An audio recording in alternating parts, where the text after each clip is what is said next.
Hey everyone, it's Cosmo, and welcome to another memory card. This is the series where I just talk about the games I've been playing recently, or show off some things that I think are really neat. And I think this one is going to be a little special because I'm going to be talking about a number of different things. I do want to talk about a couple of the games I've been playing recently, but I also want to talk about some really cool developers, and also a first for this series, a movie. A pretty old Japanese movie. But yeah, I've pretty much been up to a lot with the movies I've been watching and the games I've been playing, so I'm just going to get to it. And we're gonna start with a game that you'd probably think I should have played before, considering I've talked about Danganronpa on this channel before. But it's a game called 9 Hours, 9 Persons, 9 Doors from Spike Chunsoft.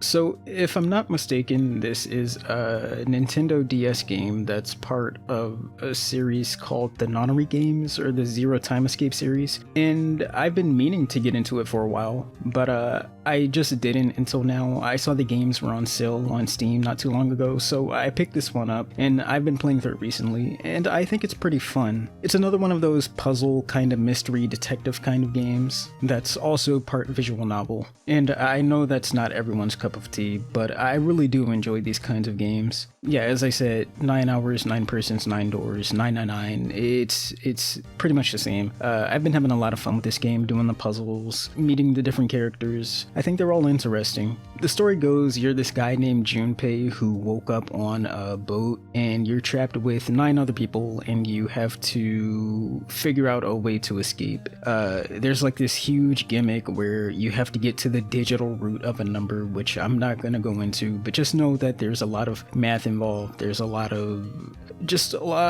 puzzles, a lot of thinking involved in this game. That's the kind of game you're getting into with the 999, and I think that's pretty cool. I don't think this game is perfect though. I think it can suffer the same problems that Danganronpa does, where the dialogue is they kind of over-explain and repeat themselves a lot, and I understand the need to do that, I guess, on some level, because they don't want the players to be lost in this game, but it would be nice if they respected the player's intelligence more. And you do have to come into this game with a bit of an attitude to just accept some things for what they are. Like how half the cast seems to be way too intelligent for what their personalities are. Light spoilers, but there's a girl in this game who's your childhood friend, and she'll know some things that just, I don't know, it just doesn't seem like that would be the type of thing that she's into. Or the dancer character who seems to know about these psychological experiments that kind of explains what you're all going through. It's kind of hard to say without getting too much into spoilers, but yeah, pretty much characters doing things, saying things that seems a bit out of character for, how they act in all other moments of the game. That's just something you have to deal with because, the game needs some way to explain the premise of something to you, so that's how they'll go about doing it. I also think the main character Junpei is a bit unlikable. He's very paranoid, which makes sense given the circumstances, but with a game like this, I'd appreciate a protagonist with a more level head. He's very whiny and pretty immature too. I'm not expecting him to die by the end of the game, but I don't really care if he does or not. But with that said, despite this being a death game, this game does still seem a lot more lighthearted than all of its contemporaries. Like, this game definitely still has murder and high stakes and all that, right? But, it's not as graphic as other games like it are. But anyways, that's 999, 9 Hours, 9 Persons, 9 Doors. I've been enjoying this game a lot, and I can't wait to finish it. I'm gonna go through the whole entire series. Okay, and the next game I want to talk about is Crow Country. I've actually mentioned this game before in my Stray Children video. I've talked about how it's been one of the few games that I've been anticipating for a long time, and I even thought about doing a full video on it, but I changed my mind on that because everyone else was talking about it at the time, and I just don't think I would have been able to say anything unique or, bring anything interesting to the table. But I still do want to talk about it in some capacity, hence me mentioning it in this memory card. And yeah, basically this is a survival horror game inspired by other PlayStation survival horrors. I know those games are a dime a dozen now, and it really does seem like the well is going dry on those, but I still thought Crow Country was really neat. It's similar to those survival horrors in a lot of ways, with how you manage your inventory and read notes to pick up on the story and everything, but it's also different in a few ways, like in how the camera is handled, and I think in the writing as well. It feels a lot more lighthearted than other survival horrors, and I think that made it stand out just a bit. But no, the real reason why I wanted to mention Crow Country is because of its developers, Tom and Adam Vian, the Super Flash Bros, or as they're better known today, SFB Games. So these guys have been making games for years, all the way back to the early 2000s on Newgrounds with Flash. They were very prolific creators. I'm sure you've seen their stuff they've made before Crow Country as well.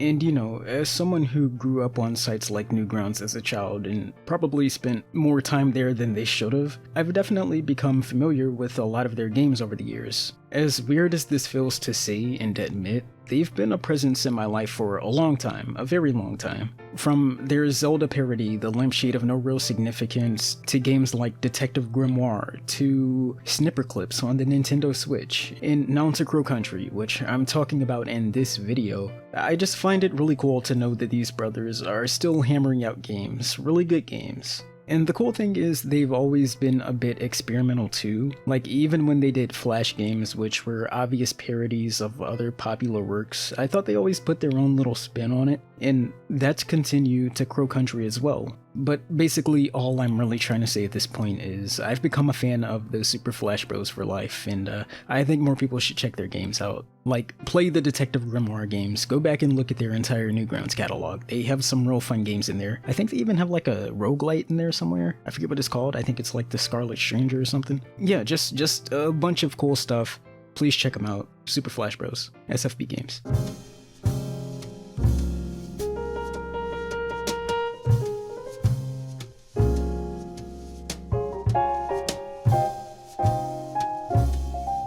Okay, and here's the final thing I want to talk about in this memory card, but first to my channel. It's a movie called The Man Who Stole the Sun. This is an absurd political thriller about a man who wants to build an atom bomb. It's another one of those psychological character studies about those outsider loner type of characters. You know what I'm talking about, the Taxi Drivers, the Jokers, the Drives, the King of Comedies, movies like that. So a few years ago, I went on this binge where I just watched as many Japanese movies as I could. I was doing research on all the directors, I was trying to find out the obscure ones, I was trying to figure out the more popular ones to see why they were so loved, and a lot of them stood out to me, but none of them quite like this movie. And I think part of that is because I did kind of go through a phase where I was a bit too addicted to the movies that were about these isolated but obsessed men who were still searching for their purpose or meaning or whatever else, right? And in the process, they would go through this downward spiral. So, of course, The Man Who Stole the Sun would pop out to me. I haven't even talked about the movie yet. Where do I even want to begin? I guess I'll start by saying this is a really fun watch. Once this film gets going, it really gets going. Like, there's a part where this guy takes over a bus full of school children. There's a part where a guy is hanging off of a helicopter and shooting at someone in a speeding car. There's a lot of action in this film, actually. But this movie also knows when to pump the brakes, when to give the audience a moment to breathe, and I think those were honestly my favorite moments. It gives you a lot of time to just sit with the main character Makoto and just see the kind of guy he is. I mean, the first half of the movie spends a great deal of time just showing you how the bomb is made. Oh yeah, he successfully makes the bomb, by the way. And while you're watching him go through the entire process, you're gonna ask yourself, why is he building a bomb in the first place? And I'm not gonna do an entire character analysis on him, but I do think that's kind of the point.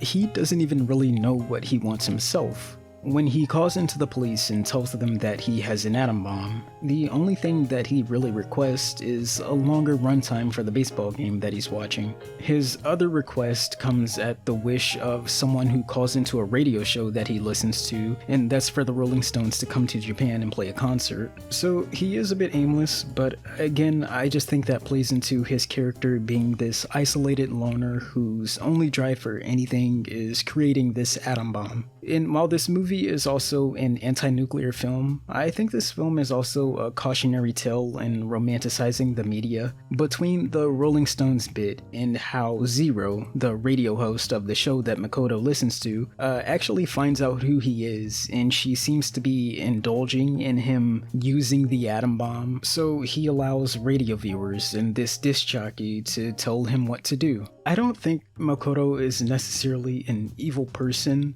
I do believe that making an atom bomb is an evil thing to do, but I don't believe his grand goal was to cause death just because he could. But no, Makoto in my eyes is just a guy who lacks ambition. He's just bored and disconnected. He wants something, anything, so he decides to make an atom bomb of all things. But I'm gonna stop talking about this movie now because I'm not a film buff and I kind of feel like I embarrass myself by even talking this long about it. But it is a neat movie and I do think all of you should check it out. It's actually free on the Internet Archive, so if you want to watch it, I'll leave a link to it below. I'm gonna go finish 999 now.